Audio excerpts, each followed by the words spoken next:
నేను చెప్పాను నేను వాళ్ళు వస్తున్నారు. మా ఆహ్వానాన్ని మన్నించి వచ్చినటువంటి అందరికీ కూడా ధన్యవాదములు, నమస్కారములు. ఈ రోజు చాలా విశేషమైనటువంటి సుదినం. మనకి మనం ఎంత ప్రయత్నించినా దొరకనటువంటి వజ్రం మనకు దొరికినట్టు లెక్క.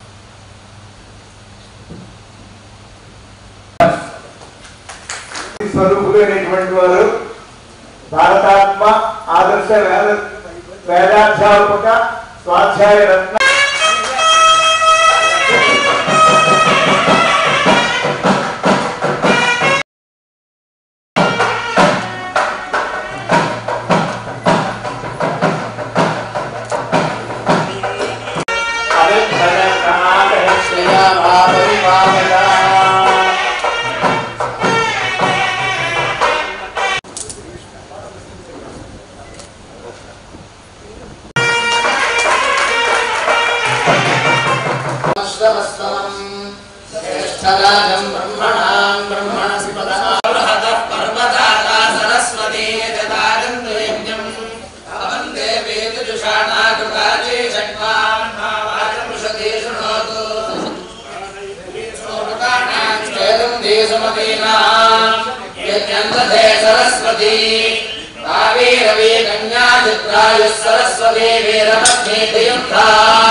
శ్రీకళా భట్ గారిని వేదిక మీద కూర్చోవచ్చు.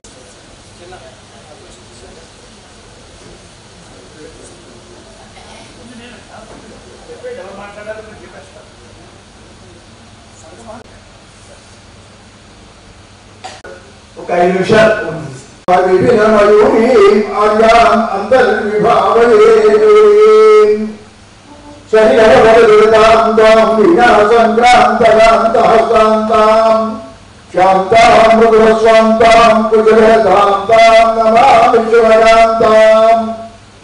సభా సరస్వతి మన విశాఖపట్నంలో శంకరమఠంలో ఒక గొప్ప కార్యక్రమాన్ని నిర్వహించబోతున్నాం.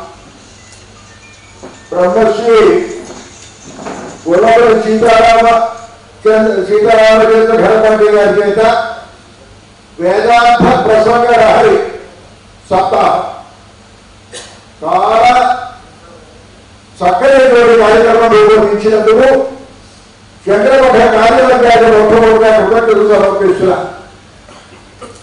ఇక ప్రసంగం చేసేటువంటి సీతారామచంద్ర ఘనపతి గారి గురించి వేరే చెప్పక్కర్లేదు. జగమైనటువంటి ఘనపతి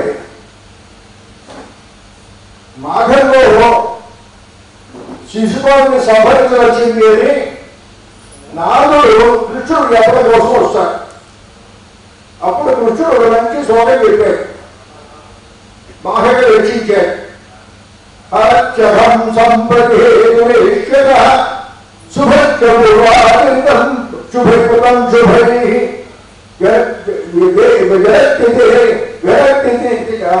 దేహభాగం వ్యక్తిగా శరీరభాగం శరీరభాగం వ్యక్తిగా అరక్షం సంపతి సంపతి వర్తమాన కాలంలో ఉండేటువంటి ప్రాంతాన్ని ఈ దర్శనం చేత పోగొట్టుకుంటున్నాం. అలాగే హేతు భవిష్యత్తులో జరగడానికి శుభాన్ని హేతు పూర్వాకృతం శుభై పూర్వంలో చేసినటువంటి పుణ్యాల యొక్క ఫలంగా నీ దర్శన భాగం మాకు లభించింది. శరీర భాగం శరీరాన్ని ధరించినటువంటి వాళ్ళకి ఈ విధంగా వ్యక్తిగా యోగ్యత 3 కాలాలు యోగ్యత కలిగిస్తుంది. ఆ విధంగా ఇటువంటి వారి దర్శనం చేసుకోవడం చేత ఈనాడు మనం చేసుకునేటువంటి వర్తమాన కాలంలో ఉండేటువంటి పాపాలని నశిస్తాయి. భవిష్యత్తుకి హేతు ఉంటుంది. తర్వాత పూర్వజన్మ సుకృత విశేషం చేత మాత్రమే దర్శన భాగ్యం లభించింది. అది సీతారామచంద్ర ఘనపతి గారి యొక్క మహత్యం. తర్వాత ఒక గొప్ప విశేషం ఏమిటంటే నిష్కారణం బ్రహ్మణ్య అని మనకి ఆదేశిస్తోంది. నిష్కారణ కారణాన్ని అపేక్షించకుండా దీనివల్ల మనకి ఏం లభిస్తుంది, ఈ విధంగా ధర్మం ఏం సంపాదిస్తే ఏం కలిసి వస్తుంది అనే అపేక్ష లేకుండా బ్రాహ్మణుడి చేత క్షణంలో ఏదో చేయాలంటే క్షణంగా ఉండేటువంటి వేదం చదువుకోవాలి, తెలుసుకోవాలి.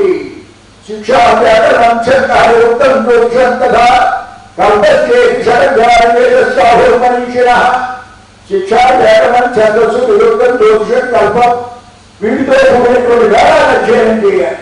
అక్కడతో ఆపలేదు. ఏ యక్ష అర్థం కూడా తెలుసుకోవాలి. ఈనాడు వేదాధ్యయనం చేసేటువంటి వాళ్ళు చాలా మంది ఉన్నారు. కానీ ఈ విధంగా క్షణంగా వేదాధ్యయనం చేయడం, ఆ వేదం యొక్క మంత్రాల యొక్క అర్థాన్ని కూడా తెలుసుకోవడం, సాయి భాష్యాన్ని పరిశీలించుకొని చేయగలిగినటువంటి సమర్థులు ఆంధ్రదేశంలో చాలా తక్కువ మంది మాత్రమే ఉంటారు. అటువంటి వాళ్ళు మన ఘనపాటి గారు, సీతారామచంద్ర ఘనపాటి గారు చాలా ప్రసిద్ధులైనటువంటి పండితులు. అది వాళ్ళు గొప్ప. ఆ విధంగా వేద అధ్యయనం మాత్రమే కాదు, వేదంలో ఉండేటువంటి మంత్రాల యొక్క అర్థాన్ని తెలుసుకోవడం మాత్రమే కాదు, శంకర భాషను కూడా వారు అధ్యయనం చేశారని విశేషం. సామాన్యంగా వేద పండితులకి వేదాధ్యయనం చేసే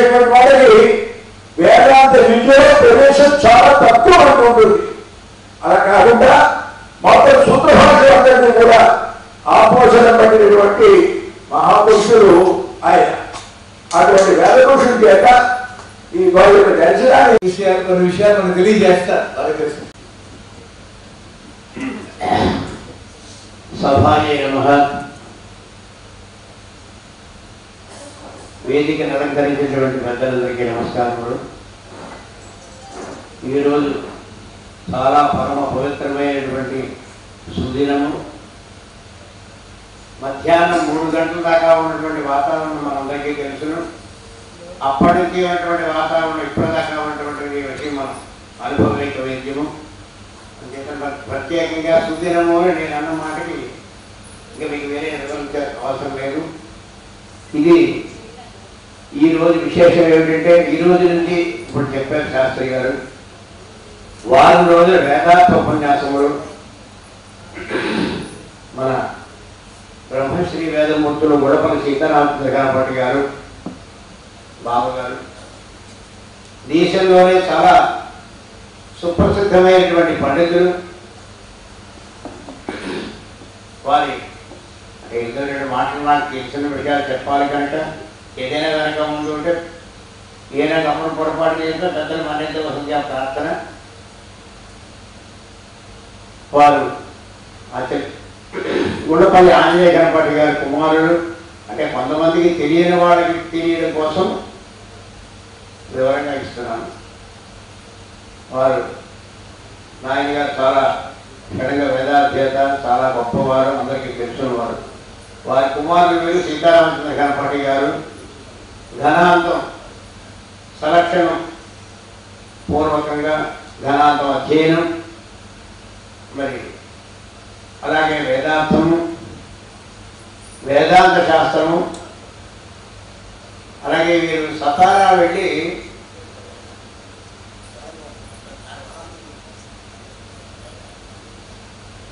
ధారవాడ వెళ్ళి మహారాష్ట్ర అనుకుంటాను, అక్కడ కొన్ని సంవత్సరాలు వెళ్ళి వస్తూ కుటుంబంతో ఉన్న కాలంలో పెళ్ళి అయితే చదువుకుంటే అక్కడికి మనం చూస్తుంటాం. లోపల్లో పిల్లలతో అలా ఉంటూ కుటుంబం చూసుకుంటూ వెళుతూ వస్తూ ధారవాడ వెళ్ళి మహారాష్ట్ర వెళ్ళి మరి వేదాంత శాస్త్రాన్ని అధ్యయనం చేసినటువంటి వ్యక్తులు. అలాగే సరే అందరికీ తెలిసిన వేద విద్యార్థులు చాలా ఉన్నారు, నారాయణ విద్యార్థులు చాలా ఉన్నారు. పరీక్షాధికారి గారు ఆయన మరి ఆంధ్రదేశంలో చాలా గొప్ప సంస్థల్లో ఎక్కడైనా పరీక్షాధికారి నెంబర్ 1 పూర్ణాచంద్రం గారితో ప్రసిద్ధమైనటువంటి క్షేత్రం. మనందరూ పరీక్షలు ఇచ్చినటువంటి వాళ్ళు ఆ సంస్థలో మరి ప్రధాన పరీక్షాధికారిగా ఉన్నటువంటి విషయము. మనకి ఉత్తరాంధ్రకి పెద్ద వ్యవస్థగా ఆయన ఉంటూ నడిపిస్తూ ఉన్నాడు. ఇవన్నీ ఒక విషయం అయితే,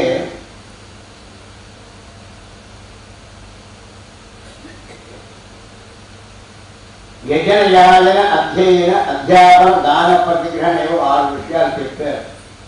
అయితే కొన్ని వంశపరం అనుగతంగా అనుక్రమణికగా రావాలి, ట్రెడిషనల్గా ఉంటే కానీ కొన్ని చేయడానికి వీలు లేదు దీంట్లో. మరి ఈయన చేసినటువంటి విషయంలో అధ్యయనము అధ్యాపన విషయంలో నేను 4-5 పర్యాయాలు వెళ్ళి వెళ్తుంటాం, వస్తువులు తెలుసుకుంటూ ఉంటాం. ఆయన అడుగుతాను, విద్యార్థులు అడుగుతుంటాను. సార్ ఒక 50-60 మంది విద్యార్థులకి వేద పాఠశాల పెట్టి చక్కగా అధ్యయనం కర్మాంతం ఘనాంతం వాడు శాస్త్రం చదువుకుంటా అంటే శాస్త్రం ఆ గురువుని రప్పించి అక్కడ పెట్టి వారికి వ్యవహారం చూస్తూ మరి సమర్థులైనటువంటి విద్వాంసులు తీసుకొచ్చి సమర్థులుగా తయారు చేసే విద్యార్థులు వాళ్ళ పోషణ. నేనెప్పుడో సరదాగా అయితే ఇప్పుడు మాట్లాడాను, ఏమంటే పండగ కదా సెలవులు ఎప్పుడో ఒకసారి కలిసి అలా ఇచ్చేస్తుంది అలా కుదరదు, ఏదో ఇప్పుడు పంపిస్తాను తప్ప పండగలు ఇచ్చేస్తే ఆ చదువు పాడి. అంటే ఎందుకు చెప్తున్నానంటే విద్యార్థి బాగు కోరి మేలు కోరి అలా తయారు చేస్తున్నటువంటి ఏకైక సంస్థ ఆంధ్రదేశంలో అని చెప్పాలి. 50-60 మంది విద్యార్థులు, చిన్నపిల్లలకి 3 పూట్ల వాళ్ళకి ఆహారం. అంటే పొద్దున కూడా పెద్దని బట్టే పేరు ఆమోదం వేయడమే అలాగా చేస్తూ వాళ్ళ సౌకర్యాలు చూస్తూ మెడికల్గా అన్ని రకాలుగా వాళ్ళకి ఏం కావాలో ఏం చెయ్యాలో ఏం చెందాలో అలా అధ్యయనం చేయించి చేస్తూ అధ్యయనం చేయడం, వేదములు శాస్త్రములు ఘనాంతములు మరొకటి మహాశివుడు. ఆయన అనుష్ఠానం చేసుకుంటూ ఈరోజు వేదికను అలంకరించిన బ్రహ్మశ్రీ వేదమూర్తులు శ్రీ గొల్లపల్లి సీతారామచంద్రమూర్తి ఘనాపాటి గారు, అలాగే వేదిక మీద ఉన్న మహామహోపాధ్యాయ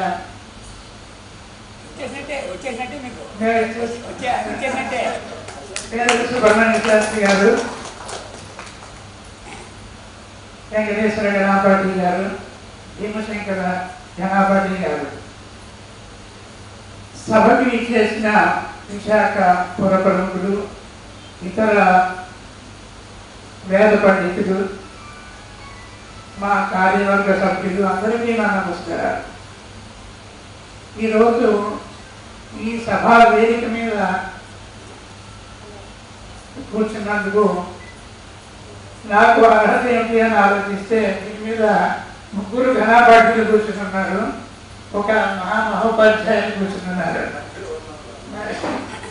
మధ్యలో కాదు, చివరెక్కడో ఉన్నాం. దీన్ని మనం ఆజ్ఞాన అవుట్ అంటారు. నా వేషధారణ కూడా క్లియర్గా ఉంది. అందుకే రాగానే ఘనాపతి గారు ఏమన్నారంటే కొంచెం కుంకుమ తీసుకొచ్చి బొట్టు పెట్టుకోమన్నారు. కనీసం ఆ రకంగానైనా కొత్త యూనిఫామ్ వస్తున్నారో అది వారు ఆలోచించుంటారు. అయినప్పటికీ సభా వేదిక మీద కూర్చున్నాను కనుక అధ్యక్ష హోదాలో కొన్ని విషయాలు కొద్దిగా చాలా క్లుప్తంగా చెప్తాను. ముందుగానే వెంకటేశ్వర ఘనాపతి గారు చెప్పారు, ఈ సభకు వచ్చిన వాళ్ళలో ఎంతమందికి వేద విద్య గురించి తెలుసుంటుంది అని. అలాగా వేద విద్య గురించి చాలా ఆసక్తి ఉన్నా కానీ వేద విద్యను ఎప్పుడూ చదువుకోవడం కానీ దాని గురించి వినడం కానీ ఎక్కువ చేయని వాళ్ళు అందరం ఇక్కడ కూర్చున్నాం కనుక బహుశా ఘనాపతి గారు మా గురించే ముందుగా చెప్పుకుంటారు. కానీ ఎక్కువ సమయం తీసుకోవట్లేదు. వాళ్ళలాగా నేను సంస్కృతంలో కొటేషన్స్ ఇవ్వకపోయినా చిన్న లాటిన్ కొటేషన్ చెప్తాను. లీక్విడ్ నిమిస్ అంటారు, అంటే that there be nothing in excess. ఎక్కువగా మాట్లాడకూడదని, అనవసరమైన విషయాలు మాట్లాడకూడదని. సో అది నేను దాన్ని ఫాలో అవుతున్నాను. లీక్విడ్ నిమిస్, మిమ్మల్ని ఎక్కువగా వారి ఉపన్యాసానికి వారు చెప్పేదానికి మధ్యలో నేను అనవసరంగా వచ్చి ఎక్కువ విషయాలు మాట్లాడాను. అయినప్పటికీ మన సీతారామచంద్ర ఘనాపతి గారి గురించి తెలియని వారు ఉండరు భారతదేశంలో. అంటే ఇది పెద్ద అతిశయోక్తి కాదు. వారు వేద విద్యను అభ్యసించారు. వారి తండ్రి గారి మధ్య వారి వంశం అంతా కూడా ఈ వేద విద్యలో, తర్వాత ఈ జీవన శైలిలోనే ఉన్నటువంటి వాళ్ళు. అయితే ఈ వేద విద్య గురించి మీకు అందరికీ తెలుసు. శంకర భగవత్పాదులు చెప్పినట్టుగా శృతి స్మృతి పురాణానం ఆలయం కరుణాలయం, దీని అంతటికీ శంకర భగవత్పాదులే ఆఖ్యులు. వేద విద్యని, బ్రహ్మసూత్రాలని, ఉపనిషత్తుల్ని ఇవన్నింటినీ కూడా భారతదేశంలో 2500 సంవత్సరాల నుంచి బాగా ప్రాచుర్యంలోకి తీసుకురావడానికి ఒక పరంపరని ఏర్పాటు చేసింది శంకర భగవత్పాదాచార్యులు. సో మన ఘనాపతి గారు ఆ పరంపరకి చెందిన వారే. వారి మూర్తి వారు నడుచుకుని వస్తుంటే నేను వారి ఇదివరకు ఎప్పుడు చూడలేదు, మొట్టమొదటిసారిగా చూశాను. అయితే వారు వస్తున్నప్పుడు వారు రాకముందు కూడా నేను ఇంకా కొద్దిగా జట్లాగి ఉన్నాను. గత 2-3 నెలలుగా నేను న్యూయార్క్లో ఉన్నాను. 2 రోజులు 3 రోజులు క్రితమే వచ్చాను. సో అందుకని నేను ఆలోచించింది ఘనాపతి గారితో ఏ రకంగా సంభాషించాలి, వీరు ఎలా ఉంటారు, ఎంత తీక్షణ స్వభావంతో ఉంటారు, ఎలాగా అని ఆలోచిస్తుంటే వారిని దూరం నుంచి చూడగానే కనిపించింది. చాలా మృదు స్వభావాలు, ఎంతో సౌమ్యులు. వస్తుంది నా పక్కన కూర్చుని నాతో ఆయన మాట్లాడే విషయాలు వస్తే నాకు చాలా ధైర్యం వచ్చింది. పర్వాలేదు, ఎంతో కొంత మాట్లాడవచ్చు ఈ రోజులో. నేను 2 నెలలుగా అమెరికాలో ఉన్నప్పుడు 3-4 రోజుల పాటు హార్వర్డ్ మెడికల్ స్కూల్కి వెళ్ళాను. అక్కడ 2 సార్లు 1 గంట ఉపన్యాసాలు ఇచ్చాను. కానీ అది చాలా తేలిక అనిపించింది ఆ ఉపన్యాసాలు. ఘనాపతి గారి ముందు ఇలా కూర్చుని ఉపన్యాసాలు ఇవ్వడం దానికి 100 రెట్లు కష్టం అనిపిస్తుంది. మనసర్వార్థానుపక్రమే యన్నత్వాకృత్యాస్యస్తన్నమామి గజాననం యస్య విశ్వసితం వేదాయో వేదేభ్యో వినం జగత్ జన్మమే తమహం వందే విద్యావేత్తమహేశ్వరం మహాదేవం ప్రణయనం భస్మోద్ధోడిత విగ్రహం చిన్ముద్రకరం భోజన్ దత్తాత్రేయం నమామ్యహం సదాశివసమారంభాం శంకరాచార్యమధ్యమాం అస్మదాచార్యపర్యంతాం వందే గురుపరంపరాం అవిద్యాభానుసంతప్తో విద్యారణ్యమహం భజే యదక్కడదత్తానామరణ్యం ప్రీతికారణం నమః సదసే నమః సదసస్పతయే నమః సఖీనాం భోగానాం గచ్చసే నమో దివే నమః పృథివ్యై వజ్రనఖాయ విద్మహే తీక్ష్ణఖడ్గోష్ట్రాయ ధీమహి తన్నో నారసింహః ప్రచోదయాత్ మహాదేవ్యై చ విద్మహే విష్ణుపత్న్యై చ ధీమహి తన్నో లక్ష్మీః ప్రచోదయాత్. సభాయ నమః. శంకరమఠం విశాఖపట్నం. భగవద్ అనుగ్రహంతో సద్గురువుల అనుగ్రహంతో జగద్గురువుల దివ్యాశీస్సులతో అయాచితంగా అనూహ్యంగా ఇదే వేదిక మీద 2 సార్లు గౌరవింపబడడం అనేది ప్రశ్నించింది. తత్పూర్వం బ్రహ్మశ్రీ కాశీ పండితుడు మా పితృదేవుడు వేద తపస్వి ఉళ్ళపల్లి ఆంజనేయ ఘనపాఠి గారుగా అందరికీ తెలుసున్నటువంటి మా తండ్రి గారు శ్రీ శ్రీ శ్రీ జనార్దనానంద సరస్వతి స్వామి వారి దివ్యానుగ్రహంతో దివ్య సాన్నిధ్యంతో వారి యొక్క బలం ప్రోత్బలంతో ఇక్కడ గంగపుట్టేక సంతానం కూడా స్వీకరించారు. అంటే త్రిప్రే బహుత్వ సిద్ధి అని త్రిప్రభృతి బహువచనం. సంస్కృతంలో ఏకవచనము ద్వివచనము బహువచనం అని ఉంటాయి. ద్వి అన్న తర్వాత త్రివచనం అని చెప్పచ్చు అంటే త్రిప్రభృతి బహుత్వే బహువచనం. ఇంకా అక్కడి నుంచి ఇంకేమీ లేదు. పూర్తిగా పరార్థ సంఖ్య కూడా చెప్పుకొచ్చారు, అంతవరకు కూడా బహువచనం. అలాగా ఈ ప్రకారంగా ఇక్కడ జరిగింది. కార్యక్రమాలన్నీ కూడా ఒక్కసారి స్ఫురణలోకి వచ్చి నేను ఎక్కడి నుంచో వచ్చాను, నదీనా సాగరవతి అని గోదావరి తీరం నుంచి సాగర తీరం వచ్చారని నేను అనుకోవట్లా. ఇక్కడ అందరూ కూడా ఆత్మీయులు, ఒక వేద కుటుంబం, వేద కుటుంబ సభ్యులతోటి మనం ఒక గోష్ఠి నిర్వహించుకోవడం అనేది ఎందువల్ల వచ్చింది అంటే ఈ మధ్యనే గురు పరమగురు పరమేశ్వరుడు అంటారు శాస్త్రంలో. ఒకరిని చూసేటప్పటికీ ముగ్గురు గుర్తొచ్చేటటువంటి మహా తపస్సంపన్నులు ప్రస్తుతం కంచికామకోటి పీఠాధీశ్వరులు శ్రీ శ్రీ శ్రీ శంకర దివ్యానంద విజయేంద్ర సరస్వతి మహాస్వామి వారు చాతుర్మాస్య వ్రతానుష్ఠానంలో గంగా తీరంలో ఉన్నారు. వీరుడు కాకినాడలో చాతుర్మాస్య వ్రతం చేస్తూ, ఇది కాకినాడలో చేస్తున్నాము, రాజమండ్రిలో చేయట్లేదు అనుకోకండి, గోదావరి తీరంలో చేస్తున్నాము అనేది మీరందరూ గ్రహించండి. గోదావరి యొక్క గొప్పదనం కూడా ఈ చాతుర్మాస్యంలో మీ అందరికీ కూడా నేను వీళ్ళందరికీ చెప్పించాను అని స్వయంగా నాతో చెప్పారు.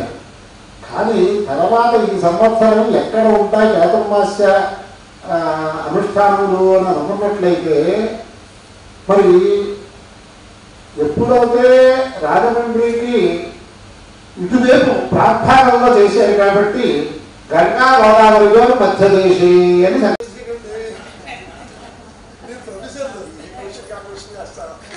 జగద్గురువులు శ్రీ శ్రీ శ్రీ శంకర విజయేంద్ర సత్సస్వామి వారి పాదపద్మములకు నమస్సులు తెలియజేస్తూ ఈనాటి ఈ కార్యక్రమంలో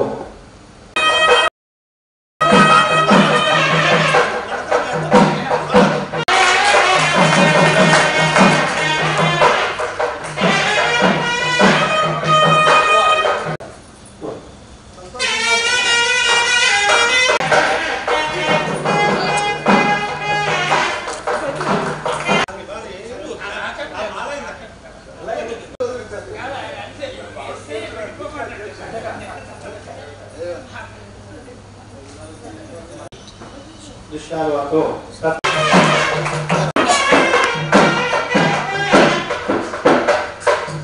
నాకు ఎప్పుడు కార్యదర్శిగా ఉంటుంది. దాన్ని ఉపయోగించుకుంటూ ప్రప్రథమంగా మా కోరికను మన్నించి ఈనాడు ఇంత మహత్తరమైనటువంటి కార్యక్రమానికి అంగీకరించినటువంటి బ్రహ్మశ్రీ గుల్లపల్లి శ్రీరామచంద్ర ఘనాపాటి గారికి మా శంకర మఠం యాజమాన్యం తరఫున ప్రత్యేకంగా కృతజ్ఞతలు తెలియపరుస్తాం. తదుపరి శ్రీ ముష్టి వెంకటేశ్వర ఘనాపాటి గారు వారికి ఉన్నటువంటి కార్యక్రమాలు, ఉద్యోగ నిర్వహణలో ఉన్నటువంటి బాధ్యతలు ఇన్ని కూడా వారు నిర్వర్తించుకుంటూ మా శంకర మఠం కమిటీ తరఫున కోరిన వెంటనే వర్షంలో కూడా లెక్క చేయకుండా సింహాచలం నుంచి ఎంతో కష్టపడి వచ్చి ఈనాడు ఈ కార్యక్రమంలో పాల్పంచుకున్నందుకు వారికి శంకర మఠం కార్యనిర్వాహక వర్గం తరఫున మరొకసారి ధన్యవాదాలు. అలాగే శ్రీ ముష్టి భీమశంకర ఘనాపాటి గారు వారు కూడా మా శంకర మఠానికి అత్యంత ఆప్తులు. మేము ఎప్పుడు పిలిచిన శ్రమ అనుకోకుండా ప్రారంభోత్సవ కార్యక్రమం కాబట్టి మనం ఏర్పాటు చేసుకోవడం జరిగింది. రేపటి నుంచి అసలైన సూర్యుడు బయటకు వస్తారు. మొదటి నుంచి చాలా క్లుప్తంగా వారికి ఒక దండ వేసి కూర్చోబెట్టి మర్యాదగా ఒక నమస్కారం పెట్టుకుని మనం సభా కార్యక్రమాన్ని మొదలుపెట్టేయడం జరుగుతుంది. అమెరికాలో ఉన్న డాక్టర్ రవిరాజు గారు మేము ఏ కార్యక్రమం తలపెట్టినా నాకైతే డాక్టర్ రవిరాజు గారితో మాట్లాడడానికి కూడా కొంచెం భయంగా ఉంటుంది. ఆయన వృత్తిపరంగా సామాజిక పరంగా చాలా పెద్ద స్థాయిలో ఉన్న వ్యక్తి. స్వామివారు ఏంటి మాకు పరీక్షించడానికి ఇంత పెద్ద ఆయన్ని మాకు అధ్యక్షులుగా వేశారా అని ఒక్కోసారి అనిపిస్తుంటుంది. నాకు ఇవాళ ఆయనలో ఇంకొక కొత్త కోణం కనపడింది. ఆయన వైద్యపరంగానే కాదు, వేదపరంగా కూడా మాట్లాడాలంటే స్పాంటానియస్గా మాట్లాడగలరు అని ఆయన విద్వత్తు ఇవాళ నేను స్వయంగా అనుభవించాను. వారికి కూడా సభాపూర్వకంగా మరొకసారి కృతజ్ఞతలు తెలియపరుస్తూ ఈ కమిటీ ఉన్నంతకాలం ఈ శంకర మఠంలో ఏ కార్యక్రమాలు తలపెట్టినా మీ సహకారం, మీ ఆశీస్సులు మాకు ఇలాగే ఉండాలని మరొకసారి కోరుతూ ప్రార్థిస్తాను. ముందుగా సంగీతంలో పార్టిసిపేట్ చేసినటువంటి శ్రీమతి దూసి కిరణ్మయ్య గారు, అలాగే వారి కుమార్తె లలితా జయలక్ష్మి గారికి కూడా సభాపూర్వకంగా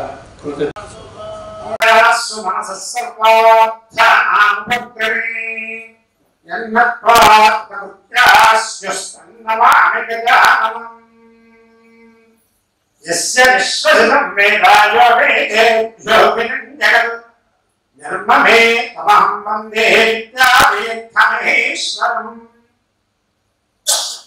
మహాదేవం ప్రణయనం భస్మోద్ధోడిత విగ్రహం చిన్ముద్దరాం భోజం దత్తాత్రేయం నమామ్యహం సదాశివ సదాశివసమారంభాన్ శంకరాచార్యమధ్యాన్ అస్మదాచార్యపర్యంతాం వందే గురు పరంపరాం. అవిద్యాభావసంతప్తో విద్యారణ్యమహంభరే యదక్కడవత్తానామరణ్యం ప్రీతికారణం. నమః సరసే నమః సరసస్పతయే నమః సఖీనాం రోగాణాం గచ్చసే నమో దివే నమః పృథివ్యై వజ్రనఖాయ విద్మహే తీక్ష్ణపద్మృష్టాయ ధీమహి తన్నో నారసింహః ప్రచోదయాత్. మహాదేవ్యై చ విద్మహే విష్ణుపత్న్యై చ ధీమహి తన్నో లక్ష్మీః ప్రచోదయాత్. సభాయ నమః. శంకరమఠం విశాఖపట్నం. భగవద్ అనుగ్రహంతో సద్గురువుల అనుగ్రహంతో జగద్గురువుల దివ్యాశీస్సులతో అయాతికంగా అనూహ్యంగా ఇదే వేదిక మీద 2 సార్లు గౌరవింపబడడం అనేది ప్రశ్నించింది.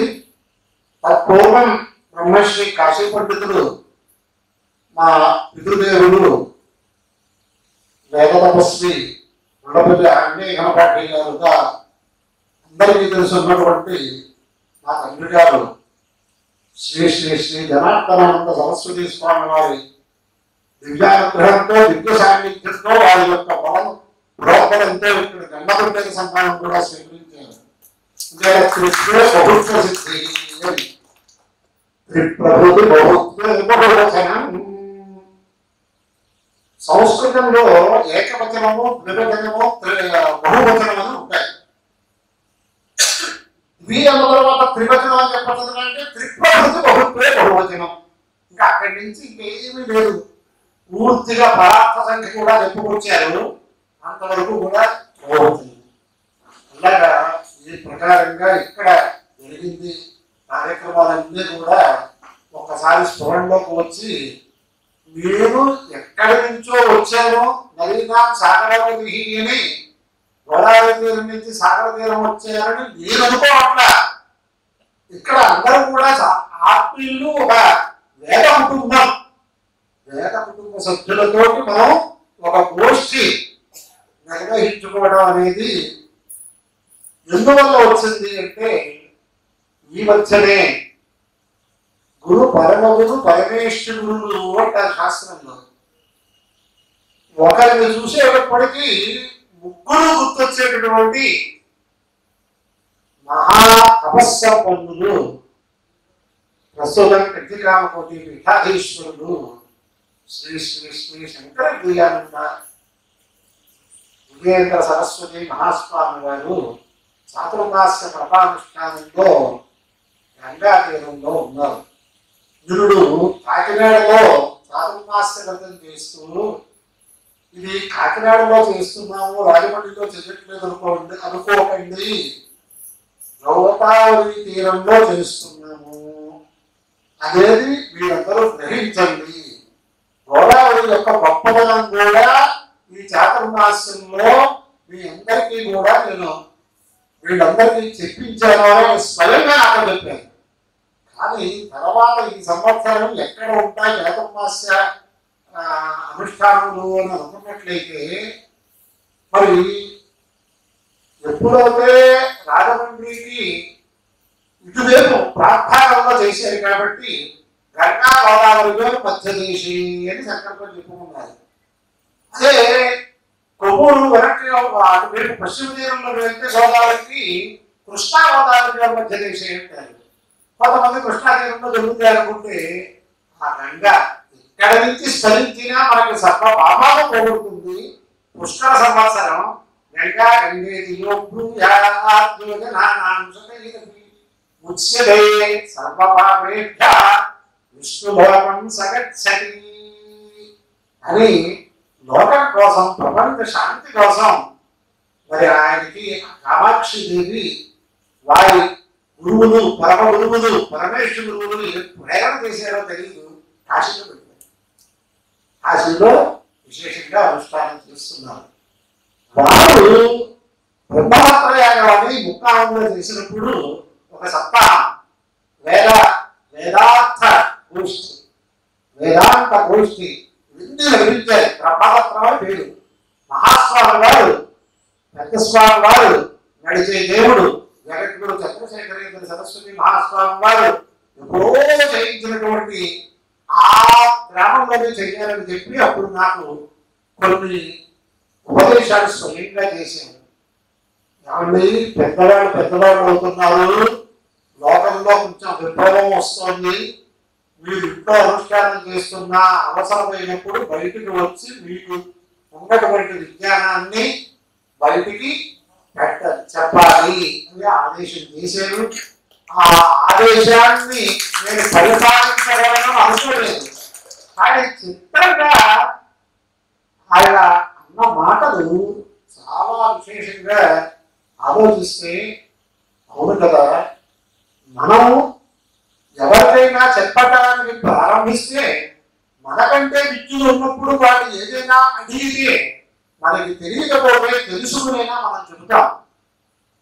అందుచేత పెద్దల ఆదేశం పెట్టారు. ఇక్కడ కూడా వేద సప్తాహం అనేది శ్రీ శ్రీ శ్రీ జగద్గురువుల సన్నిధానంలో మా తండ్రి గారైనటువంటి మహామహోపాధ్యాయ శృత్యర్థ వాచస్పతి ఇత్యాది గురుగాంగులు సాంగ స్వాధ్యాయ భాస్కరులు విష్ణుభట్ట సుబ్రహ్మణ్య సంరక్షణ గణపాటి గారు కూడా ఇక్కడ చేసి ఉన్నారు. అది ద్వితీయ వేద అధ్యయన సంప్రదాయంలో ద్వితీయ విగ్రహం కాకుండా ఉంటే సర్వదా జరుగుతుంది. మరి నిరుడు ఇక్కడ జరిగేది వారి సాన్నిధ్యంలో. ఈ సంవత్సరం ఇది ద్వితీయ విగ్రహం కాకుండా జరుగుతుంది కాబట్టి వారి ఆశీస్సులతోటి వారి ప్రేరణతోటి ఈ కార్యక్రమం జరుగుతోందని భావన చేస్తూ ఇక్కడి నుంచే వారు చాతుర్మాస్య వ్రతంలో ఉన్నారు కాబట్టి వారికి అనేక సాష్టాంగ ప్రమాణాలు సమర్పించుకుంటూ ఈ గురుపాద క్షేత్రంలో ఈ శంకర మఠంలో ఈ కార్యక్రమాన్ని ఉపక్రమించడం అనేది ఒక సాహసం అని తెలుసు. కానీ వచ్చిన వాళ్ళందరూ సహృదయులు, నా అంటే ఒక ఆత్మీయత దృష్టి ఉన్నవాళ్ళు.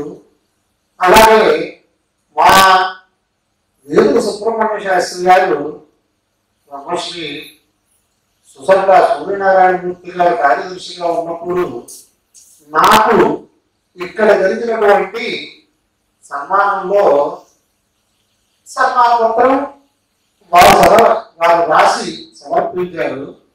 కానీ ఒక చిన్నవాడిని ఎలా ప్రోత్సహించాలో పెద్ద ప్రొఫెసర్ కాబట్టి ఎంత ఆనందంగా ఆ రోజు ఆయన ప్రసంగం చేశారో, ఆ సన్మానపత్రంలో ఎలాంటి అక్షరములను నిబద్ధం చేసి నాకు ఇచ్చారు చూస్తే, అటువంటి పెద్దలందరూ ఉన్నప్పుడు మనం చక్కగా సద్గోష్ఠి కాలక్షేపం చేసుకుందాము అని అనుకుంటున్నాను. అలాగే మాకు బాలగాళ్ళు కాబట్టి వేళాకోళంగా కూడా భగవద్గీతలో ఉన్నప్పుడు అపహాసార్థం ఉన్నట్టుగా వారు మొదల చెట్టు ఎక్కించగలరు, మొదల చెట్టు దిగ్గించగలరు. అంటే ఆ వాక్యాలకి వేదాల గురించి చెప్పారని మనం అనుకోవాలి. తర్వాత శంకర మఠ కార్యవర్గ సభ్యుల తరఫున అధ్యక్షులు వారు వైద్యో నారాయణో హరి డాక్టర్ గారు కూడా చాలా చక్కగా దీని ఎందు వారికి హృదయంలో ఎంత లక్ష్యం ఉందో ఆ లక్ష్యాన్ని ఇక్కడ అందరి ముందు ఆవిష్కరించి ఒక చిన్న మాట కూడా అన్నారు. మా భాస్కర్ రావు గారిని, ఖమ్మంపాటి భాస్కర్ రావు గారిని గురించి ఒక మాట అన్నారు. అంటే కర్త కారయిత చైవ ప్రేరక శ్యామోదక సుకృతే దుష్కృతే చాపి చత్వార సమభావిన. అచ్యుతనారాయణ గారు చాలా మా నాన్నగారు వారి మా నాన్నగారి ఎందు ఉండేటటువంటి లక్ష్యంతో నన్ను కూడా అంత ఆత్మీయంగా ఫోన్లో మాట్లాడలేదు. అలాగే అధ్యక్షుడు గారు చెప్పారు, ఇక్కడ అందరూ మనకి తెలుసున్నవాడే, కానీ ఎవరో ఒకటి కావాలి కదా.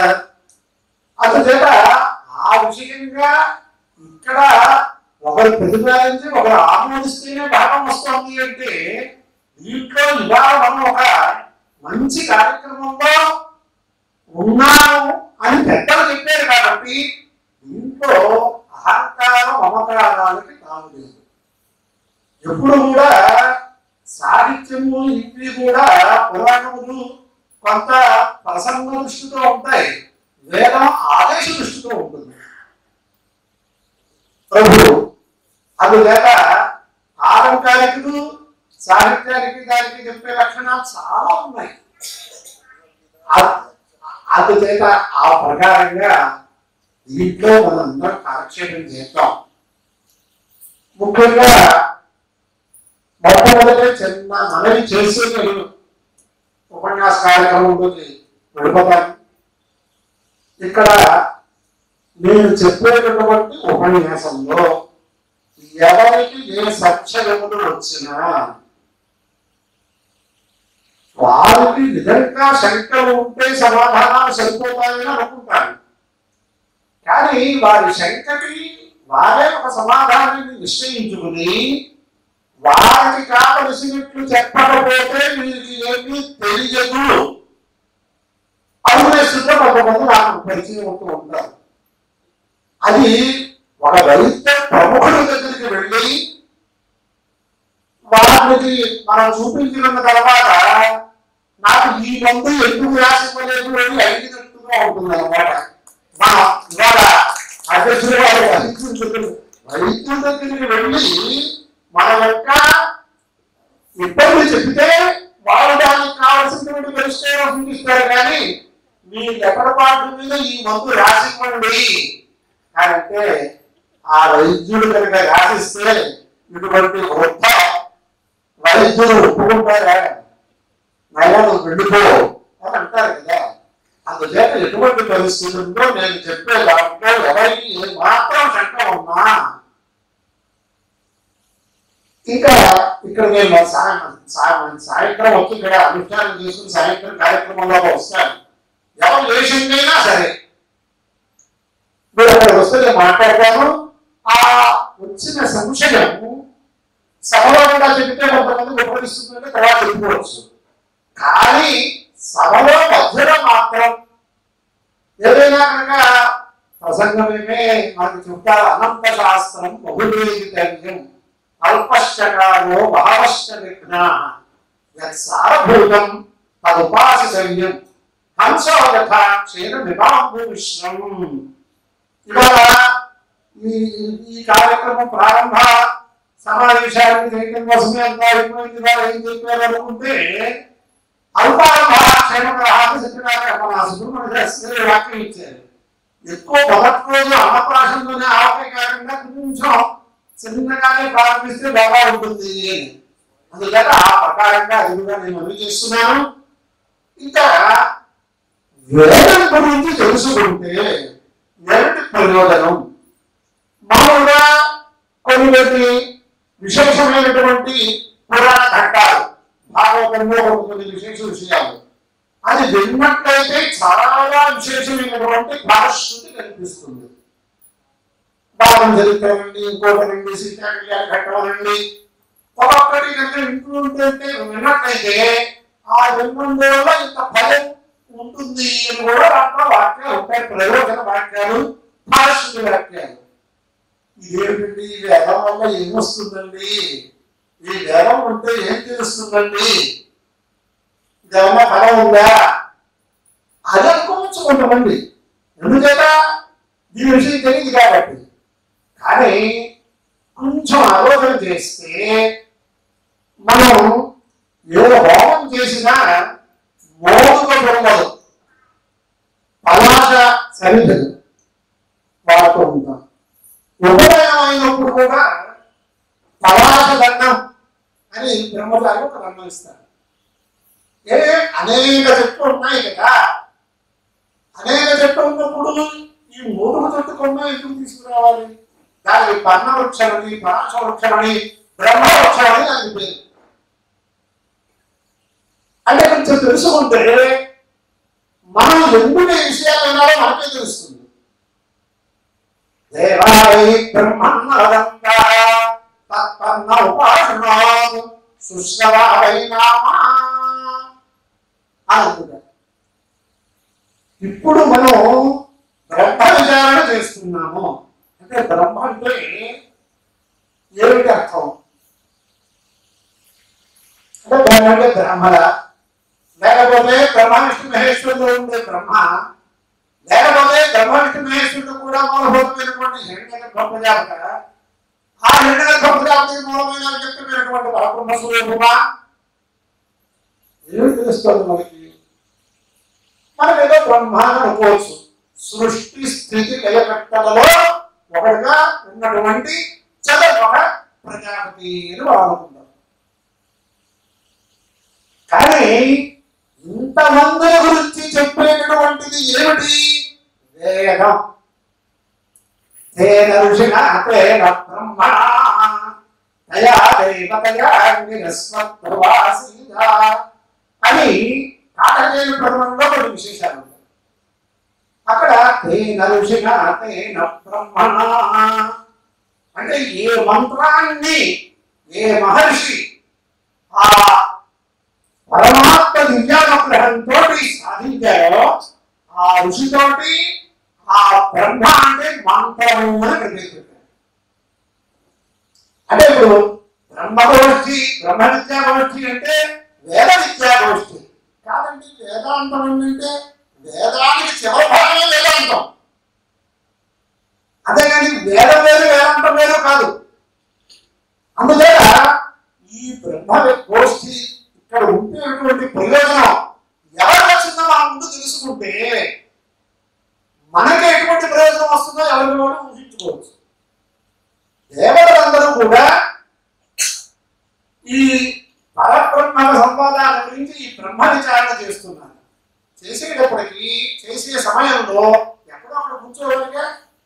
వాళ్ళ శంకరమఠంలో ఈ గురుపాదుల క్షేత్రంలో మరి నడిచే దేవుడుగా ఎప్పటికీ కూడా అనేక మందికి స్వప్న సాక్షాత్కారం చేస్తూ నిర్దేశం చేస్తూ నడిపిస్తున్నటువంటి ఆ పరమాత్మ దివ్యానుగ్రహంతో మనందరినీ దాంట్లో పెట్టడానికి ఉద్భవించినటువంటి మహనీయులు సమాచార్య స్వామి వారు యొక్క అనుగ్రహంతో ఇక్కడ చేసుకుంటున్నాం. మనం ఇందాక వాళ్ళు చెప్పిన దానికి ఈ కొంతవరకు విత్తనం వేసి స్థలం చూసి విత్తనం వేసి మొక్క వచ్చి దాన్ని ఎవరు పాటు చేయకుండా వృక్ష రూపంలో తీసుకొచ్చేదాకానే కష్టం అవుతుంది. తర్వాత అది పెరుగుతుంది. అలాగే ఈ చక్రమఠాన్ని ఆ ప్రకారంగా తీసుకురావడానికి అనేక మంది మహనీయులు ఉంటే మండలిగా వెంకట శాస్త్రి గారు అని మా వెంకట గారు కూడా గురువులు అయిన విష్ణుపట్ల సుబ్రహ్మణ్య సంరక్షణ కనపాటి గారికి ఆయన జగద్గురువుల యొక్క హృదయంలో ఉండే వ్యక్తులు. వారు ఇక్కడ ఈ విద్యా బ్రహ్మ విద్యా గోష్ఠి అనే దాని చేత అనేక మందికి ఈ ఆధ్యాత్మిక విషయాలు చెప్పడం వల్ల మొట్టమొదటిలో దీనికి పునాది పడింది అని పెద్దలు చెబితే ఇవాళ అటువంటి దాంట్లో ఉన్నాం కదా మనం. అలాగే దేవతలు ఒక పరాశ వృక్షం కింద కూర్చున్నారు. కూర్చుని వాళ్ళు బ్రహ్మ సంవాదం చేసేసారు. చేస్తే ఆ పలాశ వృక్షానికి ఏం పేరు వచ్చింది? ఒక వృక్షం ఉద్భించం అంటారు మనకి చతుర్విధ వాకులలో. దానికి సుశ్రవాహ అని పేరు వచ్చింది. అంటే శోభనం శ్రవ యస్య వృక్షస్య తస్య వృక్షస్య సుశ్రవా ఇది నామ. అంటే శోభనోత్సవ అంటే అంతకంటే మించి మనకి ఏ శ్రేయస్సు దేని వల్ల దొరకదో అటువంటి దానికి శోభన శ్రవ బ్రహ్మ విషయ సంవాదం. అది ఆ చెట్టు అక్కడ వినడం వల్ల. అంటే చెట్లు వింటాయా అండి అని వాడి ఒక ప్రశ్న ఉంది. వేద దృష్టిలో చెట్టుల్లో కూడా ప్రాణం ఉంది. అందుకని ఆ ప్రకారంగా మనం కనుక ఆలోచించినట్లయితే చెట్టుగా స్థావరము ఉండేటువంటి వృక్షంకే అటువంటి మంచి విశేషమైనటువంటి ఫలం వస్తే దాని సంబంధమైనటువంటి శాఖను అంటే కొమ్మని మనం వాడటం వల్ల మనకి కలిగేటటువంటి ఫలాలు చాలా ఉన్నాయి. మనకి ఎందుకు రావు? లక్ష్యంగా ఉండాలి, విశ్వాసంగా ఉండాలి మనం అని మొట్టమొదటి మనవి చేస్తూ ఇది పురుషోత్తమ మాసం కూడా అయింది. ఇప్పుడు హస్తాదిత్య సంయోగం అని హస్త నక్షత్రం ఆదివారం కనుక ఉన్నట్లయితే చాలా విశేషం. మనందరం కూడా సవితృ దేవత అనుగ్రహం అంటే ఎవరు ఏ పని చేసినా సవిత లేకపోతే ఏమి పడుతుంది కదా. అటువంటి రోజు అధిక మాసంలో మన ధనపాటి గారు చెప్పారు. అధిక మాసానికి పురుషోత్తమ మాసం అని పేరు. దీని మీద కొన్ని గ్రంథాలు ఉన్నాయి. పురుషోత్తమ మాసంలో ఒక పిల్ల పెళ్లి ఆడపిల్ల పెళ్లిగా కర్ణాటక దేశంలో చేసుకుంటారు. ఒక 33 మంది దంపతుల్ని తీసుకొచ్చి దానికి శ్రీకృష్ణ పరమాత్మ పురుషోత్తమ పూజ చెప్తా చాలా పెద్ద విధానం ఉంది. అంతే అటువంటి పురుషోత్తమ మాసంలో ప్రారంభించి మనం చేసుకుంటున్నాం. ఇప్పుడు సంగ్రహంగా అల్పామహాక్షేమగ్రహ అని ఇవాళ మన సమాప్త సమయం. కొంచెం ఎప్పుడైనా మనం ఎక్కడైనా రోడ్ల మీద ట్రాఫిక్ జామ్ లో ఉండడానికి ఇష్టపడతాం, కానీ మంచి కార్యక్రమం దగ్గర మనం చెప్పేసి ఉంటాం ఇవాళ వచ్చేస్తాము. కానీ ఇవాళ ఒక 10 నిమిషాలు మాత్రం తెలుసుకుని వచ్చిన వాళ్ళకి కొంచెమైనా మనం విషయం ఇవ్వాలి. వేదం గురించి తెలుసుకోవటం అంటే మన గురించి మనం తెలుసుకోవటం అని ముందనుకుంది. ఎందుచేత మీరు ఎన్ని పర్వదినాల్లో ఎంతమంది దేవతల్ని మీరు ఆరాధిస్తూ ఉంటారో, ఎంతమంది దేవతల యొక్క చరిత్రను మీరు వింటూ ఉంటారో వారందరికీ మూలభూతమైనటువంటి విద్య బ్రహ్మ విద్య, వేద విద్య. ఇది మనం తెలుసుకోవాలి. మొట్టమొదటి వేద లేకపోతే మనం లేము అనేది మనం తెలుసుకోవాలి. ఆస్తిక నాస్తిక విభాగమే లేదు వేదం లేకపోతే. ఇలా ఏదో మనం తెలుసుకోవాలి. కొన్ని విశేషాలు వేదంలో మనకి ఏ ఉపకారం వస్తుంది తెలుసుకోవాలి. అందుకని ఇప్పుడు వేదము వేదార్థ ఉపన్యాసము అంటే వేదం వల్ల ఏ ప్రయోజనం ఉంటుంది అది వేద భాషలో ఏం చెప్పారో ఆ విషయం తెలుసుకుంటున్నాము. ఈ తెలుసుకునే ముందు ఆస్తికుడు నాస్తికుడు అనే పదాల గురించి కొంచెం తెలుసుకోవాలి. ఇప్పుడు లోకంలో అందరికీ తెలుసుకున్నది ఏంటి? నాస్తికుడు అంటే పరమాత్మ లేడనేవాడు, ఆస్తికుడు అంటే పరమాత్మ ఉన్నాడనేవాడు. ఇంతే. నాస్తిక వేదనిందక తర్వాత ముందు సర్వేషాం యథా జ్ఞానబోధో భవేత్ తథైవ మయా ప్రతిపాద్యతే. అందుచేత ఇప్పుడు మనం ఏం చేస్తున్నాము? నాస్తికుడు ఆస్తికుడు.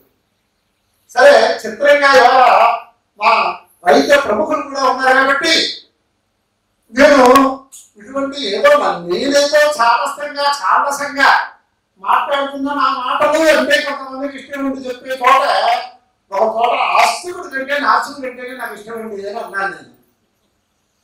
అంటే ఇంతకన్నా పార్టీ గారు తీసుకొచ్చి ఏ నాస్తికులైనా ఈయన్ని కాస్త విశేషంగా ద్రవ్యంతో దేవునితో స్వీకరించేశారు కాబట్టి నాస్తికవాద ప్రచారం ఆస్తిక సభలో చేస్తున్నాడా అనే అనుమానాలు మనకు వచ్చాయి. అంటే దానికి ఏమవుతుంది అంటే నాకు అన్నాడు, సరే ముందు వాళ్ళకి ఏదో గొడవ చేస్తామని మనం ప్రారంభించక్కర్లేదు. వాళ్ళ వెళితే మన కన్ను పొడిచేటట్టుంటే మనం స్థిమితంగా ఉంటాము అని చెప్పారు. ఏమిటండి ఏం కాదు. ఇప్పుడు ఇక్కడ ఒక వ్యక్తి ఉంటారు. నేను వెంకటేశ్వర గారు వచ్చారు. వచ్చిన వారు మళ్ళీ ఏదో కార్యక్రమంలో వెళ్ళిపోయారు. ఇక్కడ వెంకటేశ్వర గారు ఉన్నారా అని ఎవరైనా అడిగితే లేరు, ఇక్కడ లేరండి అని చెప్పడం కుదురుతుంది.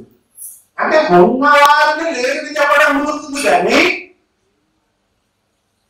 మరి అంటే పూర్వం చూసి ఉంటే కనుక ఆ వ్యక్తికి ఆ జ్ఞానం కనుక ఉన్నట్లయితే పూర్వం ముందు భగవంతుని చూశారు. మన ఆస్తిలో ఇంకా ఏ ప్రకారంగా చూడాలి, ఎలా చూడాలి అని మనం అనుకుంటున్నాం. కానీ అది లేదంటున్నాగా అదేమిటంటే ఆయన ఇలాగ మాత్రం వాళ్ళు మాట్లాడింది. ఏమిటి మీకు తెలుసు? మీరు లేదు అంటారని మీరు ఎలా చెప్తున్నారు? మీరు చెప్పడానికి ఒక ఎందుకు కావాలిగా? పూర్వం మీకు తెలుసున్నవాడు ఇక్కడ లేడో చెప్పచ్చు. మరి పూర్వం మీకు తెలియదు వాడు లేడెలా అంటున్నారు మీరు? అందుకే వాళ్ళు సమాధానం అంటే వాళ్ళు ఎంత మూర్ఖంగా వాదిస్తారో మనందరికీ తెలియాలి కాబట్టి చెప్తున్నాం. వాళ్ళన్నీ మాకు హేతువులు కావాలి అంటారు. అన్ని మేము ప్రత్యక్ష జ్ఞానంలో మాకు ప్రూవ్ చేయాలి అంటారు నిదర్శనంగా. అంటే నేను అంటాను, తల్లిదండ్రులు ఎవరో మీకు ఎలా తెలిసింది? ప్రత్యక్ష ప్రమాణంలో తెలిసిందా, అనుమాన ప్రమాణంలో తెలిసిందా? మొదటి నుంచి మరి ఇప్పుడు ఎవరైనా ఈ సంరక్షణాలయాల నుంచి ఎవరో ఒక పిల్లల్ని తీసుకెళ్ళి వాడు తల్లిదండ్రులకి వీడు పెంచుకున్నవాడు అనేది పిల్లవాడికి తెలియకుండా తల్లిదండ్రులు పెంచిన వాడు కూడా ఉంటారు. మరి వాళ్ళు అప్పుడు ఎవరుకుంటారు? అలాగే అప్పుడు ఏ జ్ఞానం ఉంది? తల్లి పెంచుతుంటే తల్లితో సన్నిహిత తల్లిని అమ్మ అంటున్నాడు, తల్లితో సన్నిహితంగా ఉన్నవాడిని నాన్న అంటున్నాడు. వాళ్ళు ఎదుగులో ఎంచుకుంటారు. సరే ఏదో వేటతో కొంచెమైనా ప్రత్యక్షంగా పరిచయం ఉంది, ఆత్మతాలు లేవు, నువ్వే భరించావు అంటారు. అదే ఎలా కుదురుతుందండి? అక్కడ వాళ్ళకి కాలక్షేపానికి ఇవాళ మనం ఎలా ఉన్నామంటే 1,00,000 మంది పరమాత్మ దివ్యానుగ్రహం కోసం తప్పిస్తూ ఉంటే గోదావరి పుష్కరాలప్పుడు ఉత్తరాంధ్ర నుంచి ఆ తూర్పు కాదు ముసలి వాళ్ళు పిల్లలతో ఎంత కష్టపడి వచ్చారో నేను చూసాను. రాజమండ్రి ఇంతమంది చేస్తూ ఉంటే ఎవరో కూర్చుని పలహారం చేసి కాలక్షేపానికి మాట్లాడే మాటలకి మనం సమాధానం ఇవ్వాలా? అటువంటి దౌర్భాగ్యంలో పడ్డాము. ఎవరికి ఎవరు మాట్లాడే మనం చెప్పాలి సమాధానం, అది కూడా ఇవ్వాలా? ఏదో విద్యార్థులు ఏదో చెప్తున్నారు, ప్రశ్న చేస్తున్నారు. అసలు వాళ్ళు మాట్లాడటానికి వాళ్ళ ముందే అర్హత ఏమిటి? అర్హత లేని వాళ్ళు మాట్లాడితే ఈ కోర్టు వస్తే వాళ్ళు ఒప్పుకుంటారా? వాళ్ళకి ఏ నాలుగు మాట్లాడుతున్నారు అనేది కూడా తెలియకుండా వాళ్ళు ఇలా మాట్లాడి వీళ్ళు ఇలా మాట్లాడేది మనం చెప్పుకుని బాధపడతాం. అసలు అటువంటి ఏదో ఎదురు నడుస్తూ ఉంటే ఓరపక్కలు మురిగే అంటే అసలు ఓరపక్కల కోసం ఆలోచించడం. నేను ఎందుకంటే ఇదివరకు కాశీ పండితులు కాశ్మీర్ పండితులు అనుకుంటా ఇప్పుడు నేను చాలా మంది చోట చెప్పిందే చెప్తున్నా. యూట్యూబ్ పండితులు వచ్చేసారు. మనకి ఏదో ఒకటి మనం కాలక్షేపంగా ఏంటి మనం వింటున్నాం, ఏంటి వినాలో కూడా మనకి తెలియదు. అందుకోసం నేను చెబుతాను. అందుచేత నాస్తికుడు గురించి మనం సంగ్రహంగా ఒకసారి మాట్లాడుకుంటే అటువంటి వాళ్ళ మాటలకి ఇవాళ మన సిద్ధాంతం ప్రాణాలు కూడా ప్రాణమే కంఠగలిపి ఇవాళ అయోధ్యలో రామాలయం వస్తుంది అంటే అశోక్ గారు కానీ వారితో పాటు ఎంతమంది ఇన్ని రకాలుగా ప్రయత్నం చేస్తే జగద్గురుడు జగేంద్ర సరస్వతి స్వామి వారి లాంటి వాళ్ళు ఎంత తాపత్రయం పడితే ఇవాళ అయోధ్యలో మనం రామాలయం చూసే పరిస్థితి వస్తుంది. అంటే ఇలాంటివన్నీ మనం తెలుసుకుంటే ఏదో సూర్యుడిని కొంతకాలం మేఘాలు మనకి కనబడకుండా చేయగలవు కానీ శాశ్వతంగా మాత్రం చేయలేవు. అందుచేత మన వేద సిద్ధాంతం ఎప్పుడు కూడా అది ఉంటుంది. ఆ ఉంటుంది అన్నదానికి దాన్ని ఆశ్రయించిన వాడు కొంతమంది అయినా ఉత్తర రూపంగా బీజ రూపంగానైనా ఉండాలి అనేది ఇవాళ మొట్టమొదటిగా నేను మీ అందరికీ చెబుతూ, ఇంకా ఆస్తిక అన్నదానికి కేవలం పరమాత్మ ఉన్నాడు అని నమ్మిన వాళ్ళే ఆస్తికులు అని చెబితే మాత్రం మనం ఇక్కడికి వెళ్ళిపోతాం. ఎందుకంటే యథోత్తరం మునీనాం ప్రామాణ్యం. ఎందుకంటే మన పిల్లలు వాళ్ళు మాట్లాడితే వాళ్ళు ప్రశ్నలు వేస్తే సమాధానం చెప్పే స్థితికి రావాలి, లేకపోతే ఎక్కడ కూర్చొని నోరు మూసి కూర్చోవాలి. అంటే దానికి ఏం చెప్పారు అంటే అస్థి పరలోక, అస్థి జన్మాంతరం, అస్థి పరమాత్మ, అస్థి వేద ప్రామాణ్యం అని 4 రకాలుగా ఆస్తిక శబ్దాన్ని నిర్వచనం చేశారు. చేయకపోతే మనం సంపూర్ణంగా వేదాన్ని గురించి తెలుసుకోవడం కోసమే తాపత్రయపడము.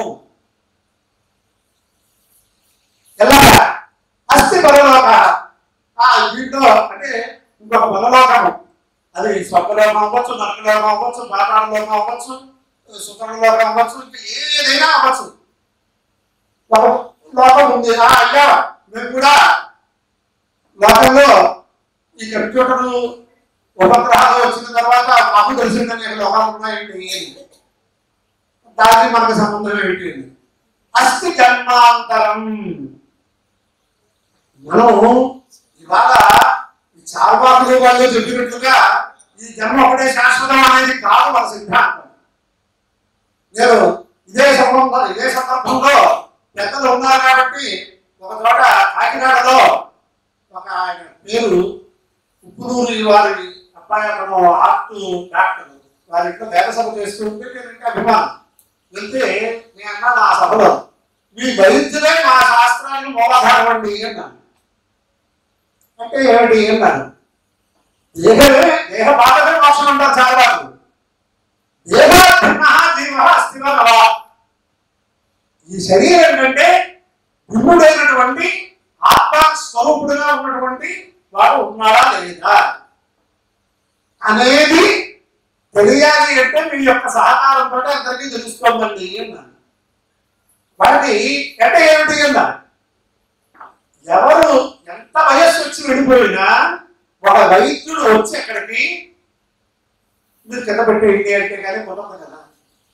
అంటే ఎందుకు పెడుతున్నారు? దాంట్లో జీవుడు లేడు, జీవము లేదు అంటే దేహాత్మ జీవం అని వాడు ఒప్పుకోమంటే దేహమే జీవుడు అనేది కాదు కదా. ఇది అందరూ అంతేగా వైద్య శాస్త్రమే మా వేద విద్యని సపోర్ట్గా కూడా మనం స్వీకరించవచ్చు అని చెప్పాను నేను. జగత్తున్న మరి జీవుడు ఉంటే కనిపిస్తాడా? కనిపించండి మాకు ఇక్కడ చూపించండి అని అడుగుతున్నారు కొంతమంది. కానీ నరనారాయణ అవతారములు శ్రీకృష్ణ పరమాత్మార్జునుడు వాళ్ళకే వచ్చిన సంవాదంలో ఆ విశ్వరూప దర్శనం తెలియాలి ఏంటి? నీ చర్మచక్షులతో నువ్వు చూడలేదు, నేను దివ్యచక్షు ఇస్తానని చూపించే ఇచ్చిన తర్వాత విశ్వరూప దర్శనం చేయిస్తే మనం చూసేటటువంటి స్థితి ఉందా?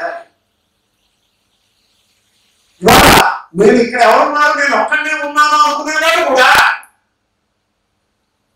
వాడి లోపల ఎన్ని బ్యాక్టీరియా క్రిములు ఉంటాయో డాక్టర్ గారు చెప్తే ఇవాళ ఏకాదశి జాగ్రత్తగా ఏం చేస్తారు అంటే ఏమైంది మనకి ఏం తెలుసు? తెలియకుండా మాట్లాడేస్తున్నాం, అదే సత్యం అంటున్నాం. అందుచేత అస్థి జన్మాంతరం భూత భవిష్యత్ వర్తమానములు ఉన్నాయి, భూత భవిష్యత్ వర్తమాన జన్మలు ఉన్నాయి అనేది నిర్ధారించుకోవాలి. ఈ నిర్ధారించుకున్న తర్వాత ఆ లోకాల్లో మనకి జన్మ ఉంటుంది అనేది తెలుస్తుంది. అస్థి పరలోక, అస్థి జన్మాంతరం, ఈ రెండు జరిగాయి. మరి ఇక్కడ చేసినటువంటి కర్మ ఫలాన్ని మనకి సంకలింపజేసేవాడు ఎవరో ఒక పరమాత్మ ఒప్పుకోవాలి తప్పదు. మన కర్మఫలాన్ని మరి ఇవాళ ఎదుర్కొన్న వీళ్ళందరూ ఏమంటున్నారు? కొన్ని వందల టన్నుల ఈ ఆద్యము ఈ హరిస్సులు ఇచ్చి తగలబెట్టేస్తున్నారు. ఇది ఎవరికైనా ఇవ్వచ్చు కదా, ఇక్కడే వెళ్ళిపోతుంది కదా, దీనివల్ల ఫలం ఏముంటుంది అని మన అనుమానం చేస్తున్నారు. అన్నింటికీ సమాధానాలు ఉన్నాయి. ఇది ఇక్కడ ఎదురుకుండా మనం వేసే హరిస్సు ఇక్కడ హోమం అయిపోతుందని మనకు తెలియదా? హోమం అవ్వకపోతే కూడా దోషం కాబట్టి హోమం ఏంటంటే ఫలం వేస్తున్నామో మనకు తెలియదా? వాడు చెప్పాలా? కానీ దీనివల్ల ఒక అపవాదం పడుతుంది. ఉపగ్రహాలు పరిశోధన చేసేటప్పుడు కొన్ని రకాలుగా అక్కడ నష్టపోతున్న తర్వాత విజ్ఞానం వస్తుందో లేదా వాడికి? నేను అక్కడ ఎదుర్కోవట్లా ఇక్కడ ఎదుర్కోవట్లా. అందుచేత ఒక పరమాత్మ మన యొక్క కర్మఫలాన్ని సంక్రమింప చేయడానికి ఎప్పుడూ కూడా భూత భవిష్యత్ వర్తమానములు త్రికాలయందు త్రికాలాబాధితుడై ఒక పరమాత్మ ఉన్నాడు అని మనం ఒప్పుకోవాలి. ఒప్పుకోవాలి అంటే ఇవన్నీ చెప్పేది ఎవరు? సర్వం వేద ప్రసిద్ధి. వేద లేకపోతే ఏది జగచ్చక్రం లేదు. అందుచేత ఇవాళ సంగ్రహంగా నాస్తిక ఆస్తిక శబ్ద నిర్వచనం చేసుకుని వేద గోష్ఠిలో కూర్చుంటే ఉండేటటువంటి విషయాన్ని మనం సంగ్రహంగా తెలుసుకున్నాం. ఇంకా చెట్టు చివరికి వేదం లోకానికి ఏం చేస్తుంది అనే దానికి మనం శంకర మఠంలో ఉన్నాం కాబట్టి అధ్యక్షులు గారు కూడా ఇంకా చెప్పారు, శృతి స్మృతి పురాణానాం ఆలయం కరుణాలయం నమామి భగవత్పాదం శంకరం లోకశంకరం. అంటే ఆ శంకరుడు లోకశంకరుడు, లోకంలో సర్వులకి సుఖాన్ని చేకూర్చేటటువంటి పరమాత్మ స్వరూపం ఆయన అని మనం తెలుసుకుంటే దాని గురించి మనందరికీ కూడా విశేషంగా తెలియడానికి ఒక మహానుభావుడు వందే వేదం సకల జగతాం శంకరం తం సదాహం అని ఒక ఆయన నమస్కారం చేశారు. ఇటువంటి మహానుభావులు విశిష్టులు లాంటి వాళ్ళు ఏమని చేశారు, ఆ వేదవేద్యుడైనటువంటి పరమాత్మకి నమస్కారం చేస్తున్నాను అని మనకు చెప్పారు. వందే వేదం ఎందుకంటే నమస్కారం చేయాలి, శత్రువుకు కూడా నమస్కారం. సకల జగతాం శంకరం, సమస్తమైనటువంటి జగత్తులో ఉండే సర్వ ప్రాణులకి 84 లక్షల జీవరాశులు మీరు పెట్టుకుంటారు.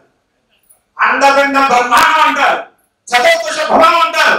ఎక్కడెక్కడ ఏ ప్రాణులు ఉన్నా, అది స్థాన రూపంలో ఉన్నా, జగత రూపంలో ఉన్నా, సర్వ ప్రాణులకి సుఖాన్ని చేకూర్చడమే పరమాత్మ యొక్క స్థితి.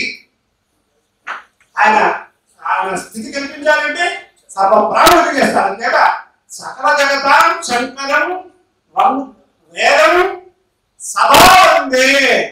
అటువంటి సర్వజగత్తులకి నమస్కారం, సుఖాలు చేసేటటువంటి వాడు, సుఖాలు ఇచ్చేటటువంటి వాడు, సకల శ్రేయస్సులు ఇచ్చేటటువంటి వాడు పరమాత్మకి ప్రతిపాదన భావంగా ఆ వేదములకు అభేదం చేసి నమస్కారం చేస్తున్నాను అని చెప్పాడు. చెప్పారు బాగానే ఉంది, మరి మొత్తం అంతా ఇంకా వినాలి కదా.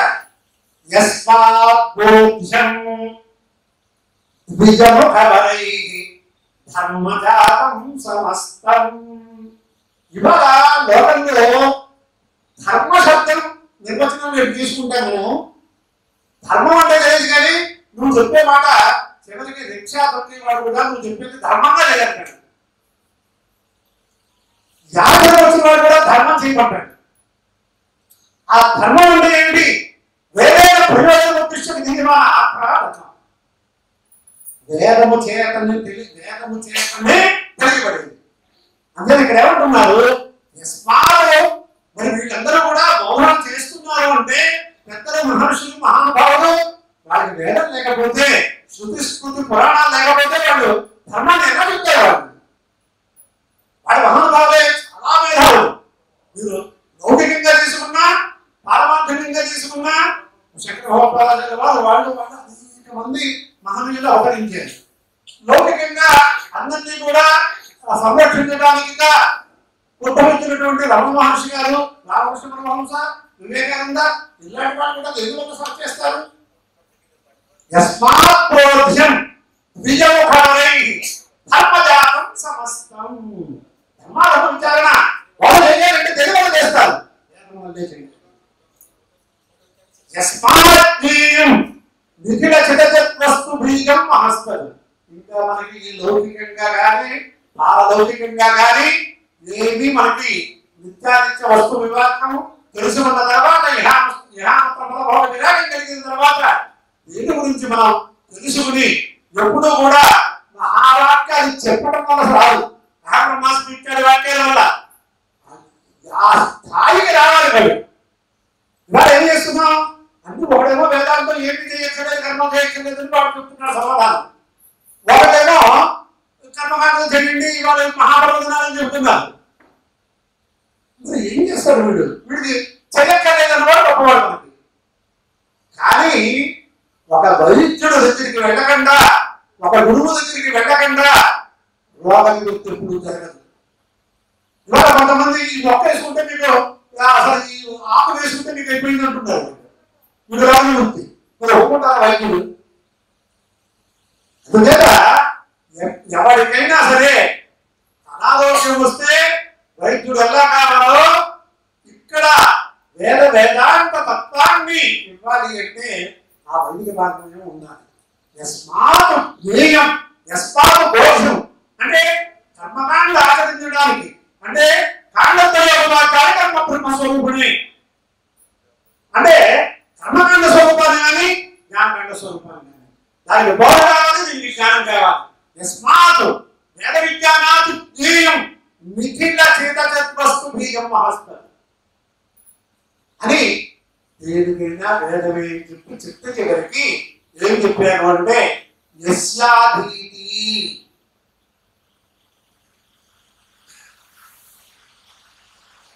స్వరపదం ప్రాశ్నుతే శాస్త్ర సిద్ధం. వేద వేదాలను చదువుకున్నటువంటి వాడికి పూసులు నోరు లేదు. అటువంటి అధ్యయనం చేస్తేనే లోకంలో వాడు దేవతా స్వరూపంగానే భావన చేయవలసిన వాడు అవుతున్నాడు అనేది దేనిలో వస్తుంది, అధ్యయనంలో వస్తుంది. ఈ మాట వేదాంగంలో అధ్యయనం చేస్తే వాడు దేవతా స్వరూపుడు అని ఇక్కడ మనలో మనం చెప్పుకోవడం కాదు, శ్రీకృష్ణ పరమాత్మ చెప్పాడు. దైవాధీనం జగత్ సర్వం మంత్రాధీనం దైవతం తన్మంత్రం బ్రాహ్మణాధీనం బ్రాహ్మణము దైవతం. అందుచేత ఈ ప్రకారంగా వేదం లేకపోతే మనము వేదము లేకపోతే ఏ విషయము మనకు తెలియదు. వేద సిద్ధాంతం లేకపోతే మనం పూర్తిగా ఈ పునరపి జననం పునరపి మరణం పునరపి జననీ జఠరేషణం అనేది అనేది మనం తెలుసుకోవాలి అంటే వేదం గురించి మనం తెలుసుకుందాం, ధర్మం గురించి మనం తెలుసుకుందాం. కానీ ఈ ధర్మం గురించి కానీ వేదం గురించి కానీ తెలుసుకోవడం, పరమాత్మ గురించి తెలుసుకోవడం ఇవన్నీ కావాలి అంటే మనకి పరమాత్మ అనుగ్రహించాలి. సర్వకాల సర్వావస్థలు ఎందుకు అంటే ఒకే ఒక విషయం చెప్పి నేను వివరించేస్తాను. నవైరాగ్యాత్పరం భాగ్యం నవోధాద పరస్సఖా నహరేన పరస్త్రాపా సంసారాత్మోరిపు. నేను దీని గురించి చిత్రంగా చదువుకుంటాను. శ్లోకం మొదటి అన్నం ఏంటంటే విలోమ పాఠాన్ని గణలాగా తలకిందులుగా తీసుకుంటే మనకు తెలుస్తుంది.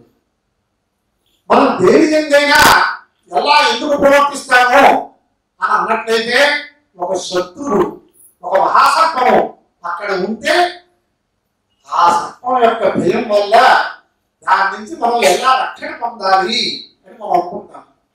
అలాగే మనకి శత్రువు ఎవరు కాదండి, నాకు బాహ్యంగా చాలా మంది శత్రువులు ఉన్నారు, నా వృత్తిని చాలా మంది ఇబ్బంది పెట్టేవాళ్ళు ఉన్నారు, లేకపోతే నేనంటే ఆ ఈర్ష్యాసులతో ఉన్నారు, వీళ్ళు శత్రువులు కాదు.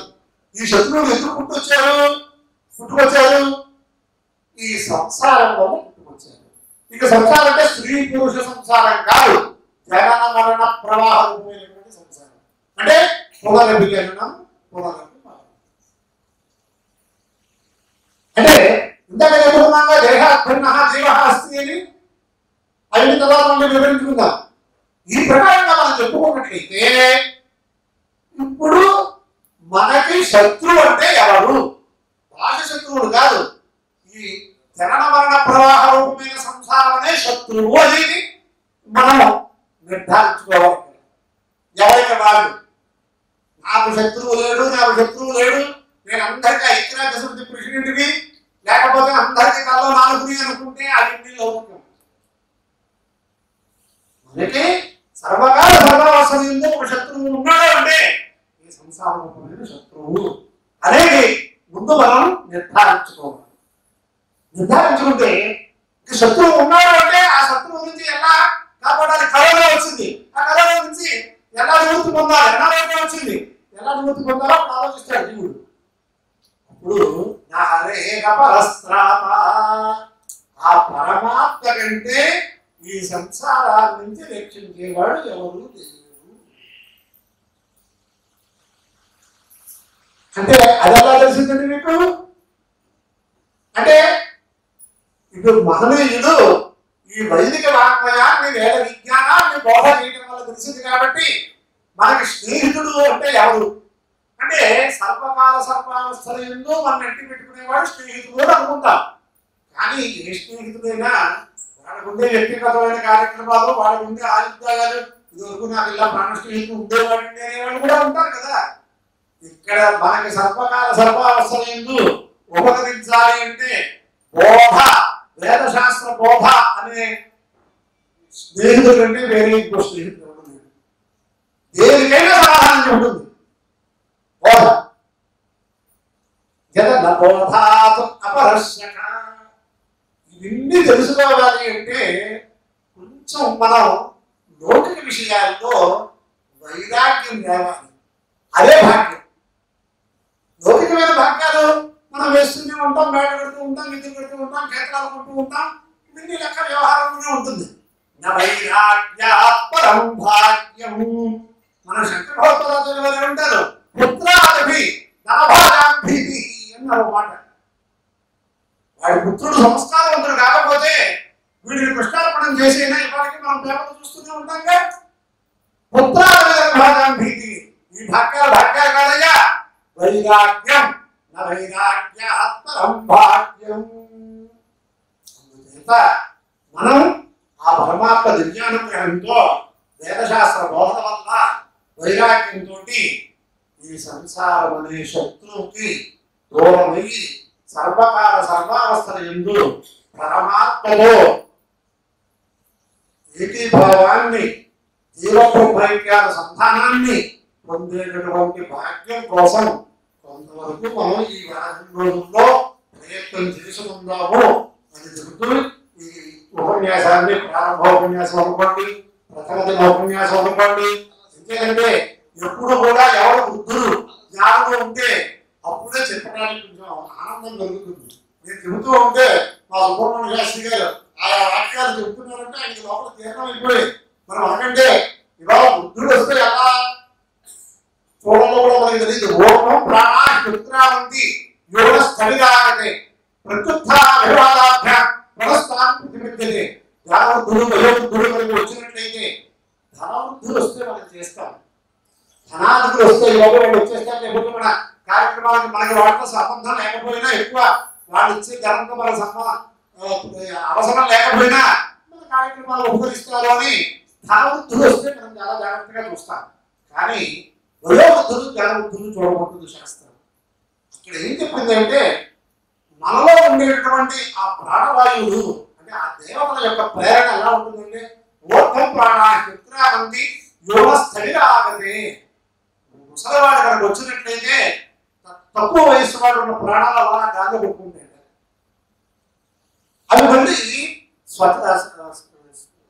స్వస్థూలవాలి అంటే ఆ ప్రాణులు లోపల ఉండేటువంటి ఆ ప్రాణాపాన యావదాన సమానమైన వాయువులు ప్రత్యుత్థాన అభివాదాభ్యాం. రెండు చేస్తున్నారు ఏమిటి మంచిది కావాలా అని అడిగినట్లయితే మళ్ళీ స్వాస్థ్యాన్ని పొందుతారు. వృద్ధులు కూడా తీసుకొచ్చి ఈ వేద కుటుంబంలో, ఈ శంకర భక్త కుటుంబంలో, ఈ జగద్గురు పరివార కుటుంబంలో మనందరం ఏదో మంచి మాటలు చెప్పుకోగలిగే భాగ్యాన్ని కలిగించినందుకు ఆ పరమాత్మకి, ఆ జగద్గురువుకి నమస్కారం చేస్తూ ఈ ప్రసంగాన్ని ఉపసంహరిస్తున్నాను.